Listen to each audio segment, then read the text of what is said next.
Welcome back to my channel. ഇന്നലെ അതായത് 13/7/2024 ശനിയാഴ്ച മാതൃഭൂമി പത്രത്തിൽ വന്ന ഒരു വാർത്തയെ സംബന്ധിച്ചുള്ള ചില യാഥാർത്ഥ്യങ്ങളാണ് ഇന്ന് നമ്മുടെ വീഡിയോയിൽ ഉൾപ്പെടുത്തിയിട്ടുള്ളത്.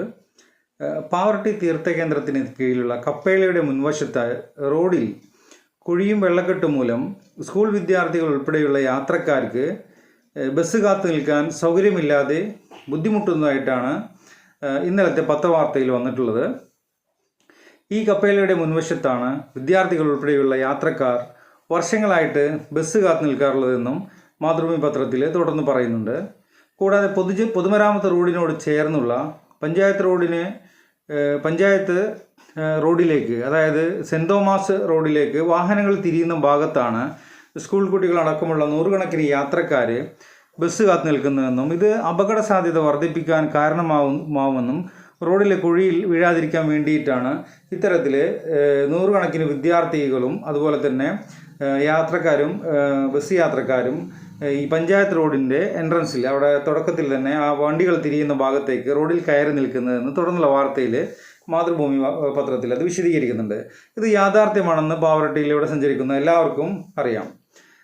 എന്നിരുന്നാലും ജൂൺ 3-ാം തീയതി സ്കൂൾ തുറന്ന അന്ന് മുതൽ തന്നെ കപ്പേളയുടെ മുന്നിൽ ഇതേ അവസ്ഥ തന്നെയായിരുന്നു നിലനിന്നിരുന്നത്. എന്നാൽ ഇപ്പോഴെങ്കിലും 3 മാസത്തിന്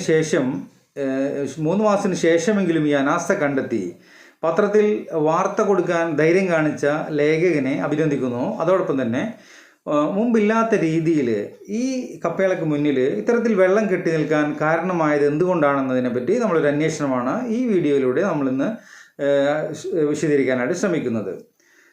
പാവർട്ടി തീർത്ഥകേന്ദ്രത്തിൻ്റെ ഉടമസ്ഥയിലുള്ള കപ്പേളയുടെ സമീപത്തെ ഒരു വർഷത്തോളമായിട്ട് നടന്നു വരുന്ന ബഹുനില കെട്ടിടത്തിൻ്റെ നിർമ്മാണത്തോടൊപ്പമാണ് കപ്പേളയുടെ മുൻവശത്തും ഇത്തരത്തിൽ ഭരണസമിതി, അതായത് ഭരണസമിതിയുടെയോ പാവർട്ടി പഞ്ചായത്ത് ഭരണസമിതിയുടെയോ അതല്ലെങ്കിൽ PWD ഡിപ്പാർട്ട്മെൻറ്റിൻ്റെയോ മുൻകൂട്ടിയുള്ള അനുമതി കൂടാതെയാണ് ഈ തീർത്ഥകേന്ദ്രത്തിലെ പള്ളി കമ്മിറ്റിക്കാരുടെ നേതൃത്വത്തിൽ റോഡിലേക്ക് ഇറക്കിയും അതുപോലെ തന്നെ പ്രായമായവർക്ക് കയറി നിൽക്കാൻ പറ്റാത്ത തരത്തിൽ ഉയരം കൂട്ടിയും ഇവിടെ കാന നിർമ്മാണം നടത്തിയിട്ടുള്ളത്. കാന പണിയുന്ന ആ സമയത്ത് തന്നെ റോഡിലേക്ക് വെള്ളം ഒഴുകി പോകുന്നതിന് വേണ്ടിയിട്ട് വശങ്ങളിലോ ദ്വാരങ്ങളോ അല്ലെങ്കിൽ പൈപ്പുകളോ വെക്കാത്തതാണ് ഇത്തരത്തിൽ ഇപ്പോഴുള്ള ഈ പ്രതിസന്ധിക്ക് കാരണമായിട്ടുള്ളത്. കൂടാതെ പരിശുദ്ധ ഔസേപ്പിതാവിൻ്റെ കപ്പേളയോട് വളരെ ചേർന്ന് വലിയൊരു സെപ്റ്റിക് ടാങ്ക് നിർമ്മിക്കുകയും അതിൽ നിന്ന് കാനയിലേക്ക് ഒരു പൈപ്പ് ഇട്ട് കൊടുക്കുകയും ചെയ്തിട്ടുണ്ടായിരുന്നു. ആ നിർമ്മാണ പ്രവർത്തനങ്ങൾ മറച്ചു വെക്കാനായിട്ടാണ് കപ്പേളയുടെ ചുറ്റും ടൈൽസ് വിരിച്ച് ഭംഗിയാക്കുകയും അതുപോലെ തന്നെ ചെടികൾ വെച്ച് മനോഹരമായി അതിനെ ഡിസൈൻ ചെയ്ത് ഭംഗിയാക്കുകയും ചെയ്തിട്ടുണ്ട്. ഈ പ്രവർത്തനമെല്ലാം നടന്നത് ഈ റിപ്പോർട്ട് ചെയ്യുന്നതിൻ്റെ 3 മാസം മുൻപ്, അതായത് 5/4/2024 ഒരു വെള്ളിയാഴ്ച വൈകിട്ടാണ് ഈ പ്രവർത്തനങ്ങളെല്ലാം തന്നെ ഈ ആശ്രമത്തിലെ ഈ കെട്ടിടത്തിൻ്റെ പണിക്കാർ തുടങ്ങിയത്. ആ നിർമ്മാണ പ്രവർത്തനത്തെക്കുറിച്ച് വൈകുന്നേരം തന്നെ, അപ്പോൾ വൈകിട്ടാണ് ഇപ്പോൾ പ്രവർത്തനങ്ങൾ ആരംഭിച്ചത്, വൈകുന്നേരം തന്നെ പഞ്ചായത്ത് സെക്രട്ടറിക്ക് മൊബൈൽ ഫോണിൽ വിളിച്ചിട്ട് ഈ വിഷയം അറിയിക്കുകയും അതിനെ തുടർന്നിട്ട് 6/4/2024 ശനിയാഴ്ച പൗരാവകാശ സംഘടനാ പ്രവർത്തകർ പഞ്ചായത്ത് സെക്രട്ടറിക്ക് നേരിട്ട് പരാതി നൽകുകയും ചെയ്തിട്ടുണ്ട്. അപ്പോൾ ഫോണിൽ ബന്ധപ്പെട്ടപ്പോൾ സെക്രട്ടറിയിൽ നിന്ന് അറിയാൻ കഴിഞ്ഞത് പഞ്ചായത്ത് ഭരണസമിതിയിൽ നിന്ന് അത്തരത്തിലുള്ള മുൻകൂട്ടിയുള്ള യാതൊരു അനുമതിയും ഈ നിർമ്മാണ പ്രവർത്തനത്തിന് കിട്ടിയിട്ടില്ല. മാത്രമല്ല ഇത് PWDയുടെ അധികാര പരിധിക്കുള്ളിലായതുകൊണ്ട് സെക്രട്ടറിക്ക് രേഖാമൂലം ഒരു പരാതി നൽകുകയാണെങ്കിൽ ആ പരാതി PWD ഡിപ്പാർട്ട്മെൻറ്റിന് കൈമാറാമെന്നാണ് സെക്രട്ടറി ഫോണിലൂടെ പറഞ്ഞിട്ടുണ്ടായിരുന്നു.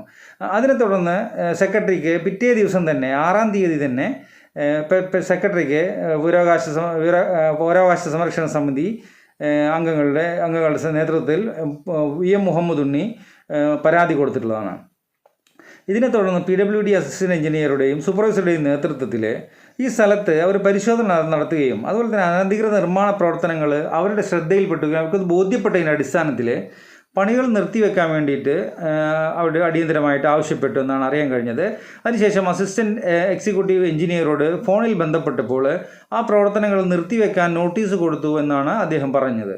എന്നാൽ സ്റ്റോപ്പ് മെമ്മോ കൈപ്പറ്റിയതിന് ശേഷവും ഈ തീർത്ഥകേന്ദ്രത്തിലെ ഈ കമ്മിറ്റിയിൽപ്പെട്ട അധികാരികൾ ഈ ചെറിയ പെരുന്നാളിൻ്റെ അവധിയുടെയും അതുപോലെ തന്നെ രാത്രിയുടെയും മറവിൽ PWDക്കും അതുപോലെ തന്നെ പഞ്ചായത്തിനും അവർ നൽകിയ ആ സ്റ്റോപ്പ് മെമ്മോക്കും പുല്ലുവില കൽപ്പിച്ചുകൊണ്ട് നിർമ്മാണ പ്രവർത്തികളിൽ ഏർപ്പെടുകയും അത് പൂർത്തീകരിച്ച് ഇന്നത്തെ നിലയിൽ ആക്കി തീർക്കുകയുമായിരുന്നു. അനധികൃത നിർമ്മാണം നടക്കുന്ന അന്ന് തന്നെ പ്രാദേശിക വാട്സാപ്പ് ഗ്രൂപ്പിലൂടെയെല്ലാം ഈ വാർത്തകൾ പുറത്തു വന്നിരുന്നെങ്കിലും ഇന്നലെ മാതൃഭൂമി പത്രം ധൈര്യസമേതം ഇത് റിപ്പോർട്ട് ചെയ്തൊഴികെ വേറെ ഒരു പത്രങ്ങളിലും ഈ വാർത്തകൾ വരികയോ ആ പത്ര റിപ്പോർട്ടർമാരാരും അവിടെ വന്ന സത്യാവസ്ഥ അന്വേഷിക്കാൻ ധൈര്യപ്പെടുകയോ ചെയ്തിട്ടില്ല എന്നത് ഒരു വാസ്തവമാണ്.